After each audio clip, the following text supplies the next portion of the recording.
AR movies पेश करने जा रहा है द मार्शियन। मूवी की शुरुआत में हम मार्स को यानी मंगल ग्रह को देखते हैं, जहां हमें नासा के कुछ एस्ट्रोनॉट को दिखाया जाता है जो अपने मिशन पर है और आज उनका 18वां दिन चल रहा है। वो मिट्टी के सैंपल ले रहे होते तभी उन्हें नासा की तरफ से बहुत बड़े तूफान की चेतावनी मिलती है। तूफान की फोर्स लिमिट से ज्यादा होती है, इसलिए वो सब लोग इमरजेंसी लॉन्च के लिए अपने स्पेसशिप की तरफ जाने लगते हैं। लेकिन मार्क वाटनी जो कि एक एस्ट्रोनॉट और बॉटनिस्ट है, उनसे मलबा टकराता है और वो दूर जाके गिर जाता है। कमांडर और बाकी एस्ट्रोनॉट को लगता है कि मार्क वाटनी अब मर चुके हैं। वो लोग मार्स से इमरजेंसी लॉन्च कर लेते हैं। तभी हम दूसरे दिन मार्स पर ये देखते हैं कि मार्क अभी भी जिंदा है। वो अपने होश में आता है और देखता है कि उसके पेट में एंटीना घुसा हुआ है। उससे बहुत दर्द हो रहा होता है। वो बड़ी मुश्किल से अपने शेल्टर में आता है जो मार्स पर कैंपिंग के लिए बनाया गया था।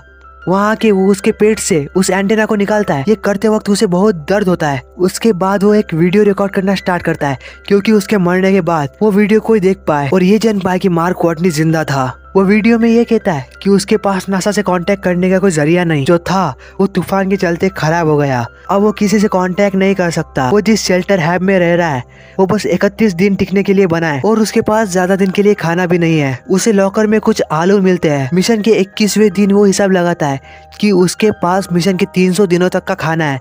अगर वो कम खाएगा तो 400 दिन तक वो खाना चल जाएगा। जो कि मार्क वाटनी एक बॉटनिस्ट है, तो उसने ये डिसाइड किया कि अब वो मार्स पर खेती करेगा, वहाँ आलू उगाएगा। वो वहाँ के सारे सोलर पैनल की धूल साफ करता है और मार्स की मिट्टी को लेकर शेल्टर के अंदर डालता है। वो आलू बो देता है और खाद के लिए खुद की पॉटी को यूज करता है। उसने अब तक 126 स्क्वायर मीटर तक मिट्टी तैयार कर लिया होता है, बट उस मिट्टी को उपजाऊ बनाने के लिए उसे बहुत सारा पानी चाहिए। उसे पानी बनाना आता है और वहाँ पानी बनाने का सारा सामान मौजूद होता है। वो हाइड्रोजन और ऑक्सीजन को एक साथ जलाएगा, जिसके चलते वहाँ H2O मतलब पानी मिलेगा। पहली बार जब ये कर रहा होता है तब वहाँ एक जोरदार धमाका हो क्योंकि वो उस ऑक्सीजन को काउंट नहीं करता जो उसकी सांसों से आ रहा होता है। दूसरी बार वो सही से हिसाब लगाता है। हाइड्रोजन और ऑक्सीजन को जलाने के बाद वहाँ पानी की बूंदें बनने लगती है और खेती करने के लिए वहाँ पर्याप्त पानी बन जाता है। वही धरती पर नासा मार्क वाटनी की मौत का ऐलान कर देती है और मार्क का अंतिम संस्कार भी कर देती है। मार्स पर अब मार्क को पूरे 54 डेज हो चुके हैं और वहाँ मार्स का पहला आलू का पौधा अंकुरित होता है।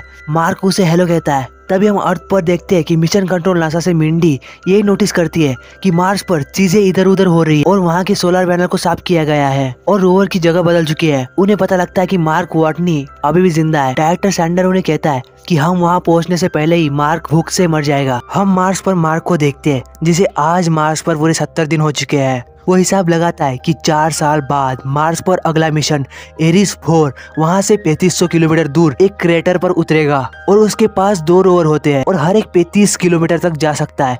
उसके बाद उसे रिचार्ज करना होता है। उसे इस सफर को पूरा करने में पूरे 50 दिन लगने वाले हैं। वो अपनी साइंस वाली खोपड़ी का इस्तेमाल करके रोवर 1 के पुर्जों को रोवर 2 में फिट करके रोवर 2 की बैटरी लाइफ को 2 गुना बढ़ा देता है। अर्थ पर नासा को एक प्रोब बनाने में 3 महीने लगने वाले हैं और उसे मार्स पर पहुंचाने में 9 महीने लगने वाले हैं।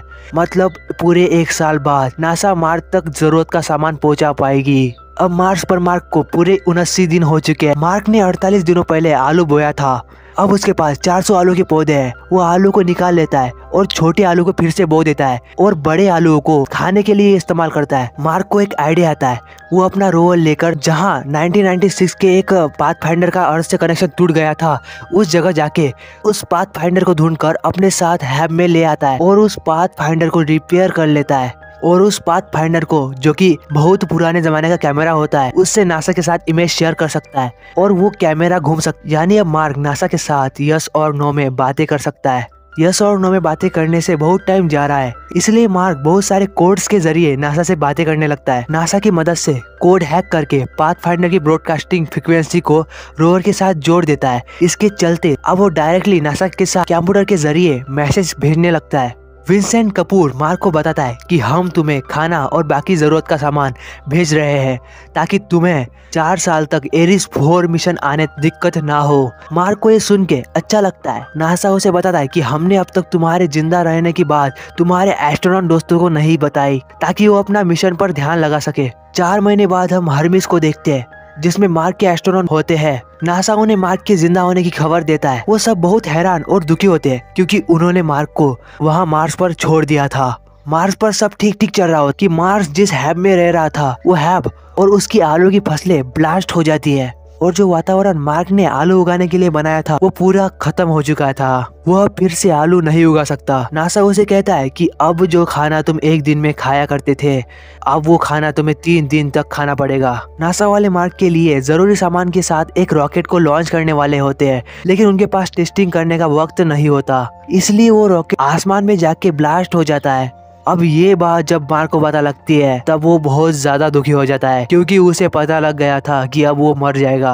वो अपने एस्ट्रोनॉट दोस्तों से कहता है कि अगर मैं मर जाऊं तो मेरे मॉम डैड को कहना कि मुझे अपना काम पसंद है, और अगर मैं यहाँ मार्स पर मर जाऊं तो उसके पीछे एक अच्छा मकसद, एक बड़ा मकसद होगा जो मुझसे ज्यादा इम्पोर्टेंट है। मैं मुश्किल से डरा नहीं, मैंने उनका सामना किया और थैंक यू। ऐसे माँ बाप नसीब वालों को ही मिलते हैं। मार्क वाटनी अपने काम में जुट जाता है, जिस काम को 18वें दिन तूफान के चलते रोकना पड़ा था। तभी हम CNN से चाइना को देखते हैं, जो कि नासा की हेल्प करने के लिए तैयार हो जाती है। वह फिर से मार्क तक मदद पहुंचाएंगे, क्योंकि चाइना के पास ऑलरेडी सब चीजें रेडीमेड होती है। अर्थ पर हम रिच पर्नल नाम के एक लड़के को देखते हैं जो एस्ट्रोडायनामिक में काम करता है। वो नासा को एक आइडिया बताता है। उसका ये कहना था कि हर्मीज, जिसमें मार्क वाटनी के एस्ट्रोनॉट दोस्त है, उसे अर्थ पर लैंड करने के बजाय अर्थ की ग्रेविटी की मदद से स्लिंग शॉट के जरिए हर्मीज की डायरेक्शन को फिर से मार्स की ओर किया जाए, और हम अर्थ से हर्मीज तक सारे जरूरत की चीजें पहुंचा देंगे और हर्मीज मार्स तक पहुंच जाएगा। पर हर्मीज को मार्स पर लैंड नहीं करना, बल्कि मैओ नाम के एक स्पेसक्राफ्ट जो कि मार्स पर ऑलरेडी मौजूद है, उससे मार्क वाटनी स्पेस में आ जाएगा और हर्मीज मार्क को लेकर फिर से अर्थ पर आ जाएगा। ऐसा करना काफी मुश्किल है। अगर ऐसा किया तो हर्मीज के एस्ट्रोनॉट के मिशन में 533 दिन बढ़ जाएगा। नासा रिच पर्नल को मना कर देती है, क्योंकि वो एक जान के चक्कर में 5 एस्ट्रोनॉट को खतरे में नहीं डाल सकते थे। लेकिन रिच पर्नल किसी तरह से वो आइडिया मैसेज के जरिए हर्मीज पर मार्क वाटनी के एस्ट्रोनॉट दोस्तों तक पहुंचा देता है। सारे एस्ट्रोनॉट मार्क वाटनी को वापस लाने के लिए तैयार हो जाते हैं और वो लोग हर्मीज की दिशा बदल देते हैं। जब ये बात नासा को पता लगती है तो वो भी उसका साथ देती है और हर्मीज पर सारा जरूरत का सामान पहुंचा देती है, और इस काम में उसका साथ चाइना देती है और हर्मीज निकल पड़ता है मार्क वाटनी को बचाने में। 7 महीने बाद जब मार्क वाटनी को मार्स पर पूरे 461 दिन हो चुके हैं, मार्स पर अंतरराष्ट्रीय समुद्री कानून लागू होता है और मार्क वाटनी मार्स पर एरिस 4 मिशन की जगह अपने रोवर से जाने वाला है। इसलिए मार्क अपने आप को एक स्पेस पायलट बुलाने को कहता है। मार्क जहाँ जा रहा है वहाँ मैओ नाम का एक स्पेस क्राफ्ट है, जिससे वो स्पेस पे जाएगा और हर्मीज से उसे उसके एस्ट्रोनॉट दोस्त पकड़ लेंगे। मार्क को मंगल ग्रह पर पूरे 517 दिन हो चुके हैं। नासा के कैलकुलेशन के हिसाब से अगर मार्क वाटनी को मैओ से हर्मीज तक पहुंचना है तो उसे 5000 किलो मैओ से कम करने होंगे, और मैओ को उसका दोस्त मार्टिनियस हर्मीज से कंट्रोल करेगा। मार्क को मार्स पर पूरे 538 दिन हो चुके हैं। फाइनली वो एरिस 4 मिशन की लैंडिंग साइट जहाँ मैओ है वहाँ आ जाता है। मार्क वाटनी मैओ से 5000 किलो कम कर वो बहुत सारे मैओ के पार्ट्स को निकाल देता है। अब मार्क वाटनी को मार्स पर पूरे 561 दिन हो चुके हैं। अर्थ पर हम बहुत सारे लोगों को देख जो ये जानने के लिए बेताब होते हैं कि मार्क वाटनी को लाने में मिशन फेल होता है या सक्सेसफुल होता है। हर्मीज मार्स तक पहुंच जाता है एंड फाइनली मार्क वाटनी मार्स से टेक ऑफ करता है, पर वातावरण के दबाव के चलते वो बेहोश हो जाता है। थोड़ी देर बाद उसे होश आता है और वो स्पेस में आ जाता है, पर मैओ को पकड़ने की स्पीड बहुत ज्यादा होती है, इसलिए वो लोग हर्मीज के आगे का हिस्सा बॉम्ब से ब्लास्ट कर देते हैं, जिसके चलते हर्मीज के अंदर की एयरलॉक की हवा थ्रस्टर का काम करती है और हर्मीज की स्पीड नॉर्मल हो जाती है। कमांडर लेविस फ्लाइंग चेयर पर बैठकर आगे बढ़ती है, लेकिन अभी भी मार्क बहुत दूर होता है। मार्क वाटनी उसके स्पेस सूट में छेद करता है और जिसके चलते स्पेस सूट की हवा थ्रस्टर बन जाती है और मार्क वाटनी कमांडर लेविस की ओर बढ़ने लगता है, पर कमांडर का हाथ वो पकड़ नहीं पाता। किस्मत से वो कमांडर लेविस से जुड़ी एक रस्सी को पकड़ लेता है और फाइनली वो हर्मीज पर पहुंच जाता है और अर्थ पर आके मार्क वाटनी एस्ट्रोनॉट को ट्रेनिंग देने लगता है कि दूसरे ग्रह पर जिंदा कैसे रहा जाता है। इसी के साथ ये मूवी खत्म हो जाती है।